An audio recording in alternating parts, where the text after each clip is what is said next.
गांव में चाउमीन का चलन अभी अच्छे से नहीं आया था, लेकिन सुरेश शहर से चाउमीन बनाना सीखकर गांव में ठेला लगाता है। अरे ये केचुआ है क्या भैया? कैसे खाया जाता है? अरे नहीं नहीं, ये चाउमीन है। चाउमीन शहर में खाया जाता है। कितने की दे रहे हो सुरेश? 10 रुपए की प्लेट भरकर। तभी वहां शहर से पढ़ा एक लड़का आता है। जरा एक प्लेट चाउमीन तो देना। सुरेश उसे चाउमीन देता है। उसे चाउमीन खाता देख गांव वाले भी उससे चाउमीन ले लेते हैं और खाने लगते हैं। अरे वाह सुरेश भैया, कमाल की बनाए हो। 2 प्लेट मेरे बच्चों के लिए भी पैक कर दो। बस फिर क्या था, सुरेश का ठेला लगता है और चाउमीन खरीदने वालों की लाइन लग जाती है। तभी वहां से गांव का साहूकार होकर गुजरता है। और ये क्या भीड़ लगी है? लगता है झगड़ा हो गया है गांव में। चलूं मैं अभी तो मजे ले लूं। अरे कहे इतनी भीड़ लगी है यहाँ? लड़ाई हो गई है क्या?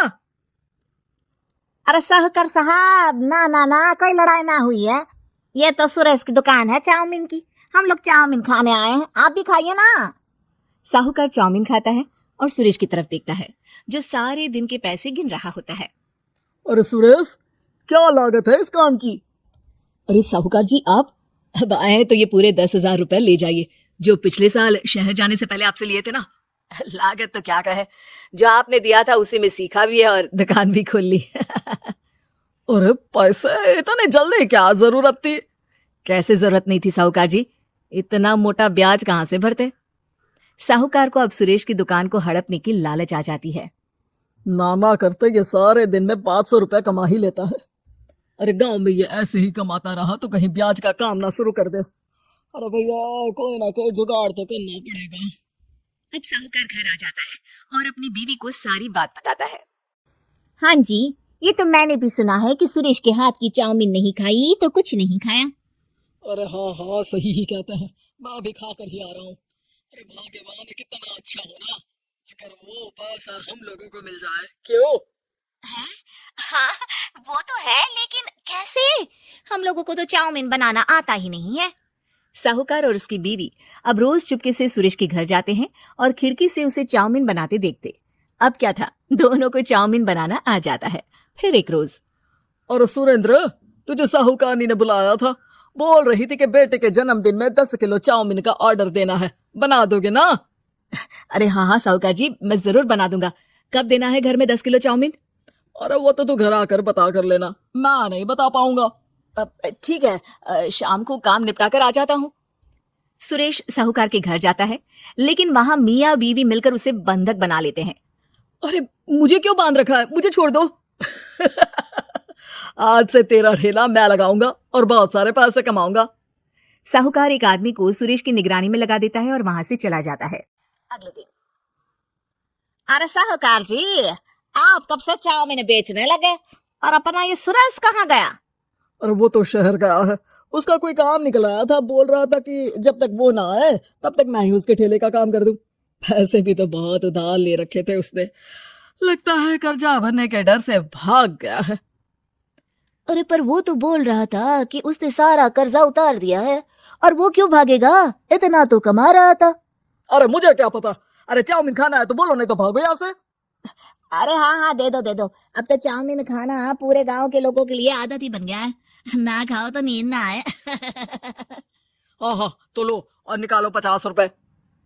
50 रुपए क्यों? सुरेंद्र तो 10 रुपए में देता था। अरे वो पागल था, मैं थोड़ी ना हूँ।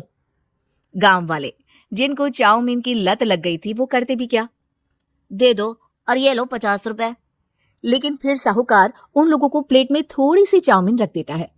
अरे ये क्या, पैसे 5 गुना ज्यादा और चाउमीन बस इतनी सी। अरे साहूकार साहब, भगवान से तो डरो।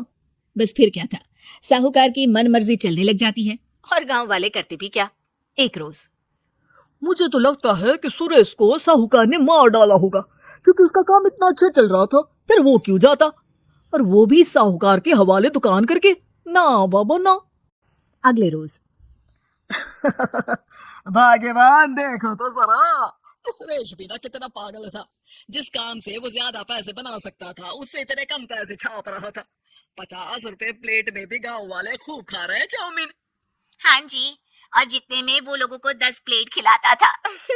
भर भर कर हम लोग उतने में 20 प्लेट बना रहे हैं, क्यों जी? वहीं सुरेश रोज भगवान से मांगता कि बस एक बार वो किसी तरह वहां से निकलने में कामयाब हो जाए, लेकिन उसकी हर कोशिश नाकामयाब होती। फिर एक दिन, अरे भाग्यवान, ऐसा कुछ करो कि चाउमीन बनाने का खर्चा आधा हो जाए, जिससे हम लोगों को और मुनाफा हो। ना जी, मुझे तो कोई तरकीब ना सूझ रही। अरे सुनो, एक काम करते हैं, चाउमीन बनाने में जो सब्जी लगती है वो मंडी में लेने तुम देर रात चली जाना। तब तक वो सारी सड़ी गली सब्जी जो दुकानदार वहीं फेंक जाते हैं वो उठा कर ले आना फ्री में। अरे वाह जी वाह, आप तो बहुत समझदार हैं जी। बीवी वैसा ही करती है, लेकिन अब लोग चाउमीन खाते तो मुंह बनाकर। फिर एक बार, अरे राम राम राम, ये पेट में दर्द काहे हो रहा है? आई, आई, आई, आई।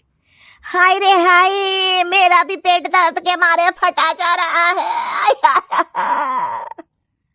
सभी को शक हो जाता है कि उन लोगों को चाउमीन खाने से ही ये बीमारी हो गई है।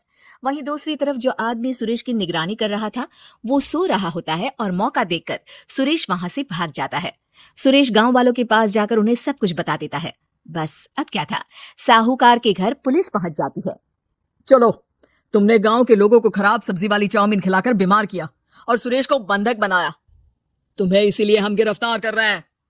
साहूकार को पुलिस ले जाती है और फिर अगले दिन से सुरेश का ठेला गांव के बाजार में लग जाता है, जहां अब पहले से ज्यादा भीड़ होती है।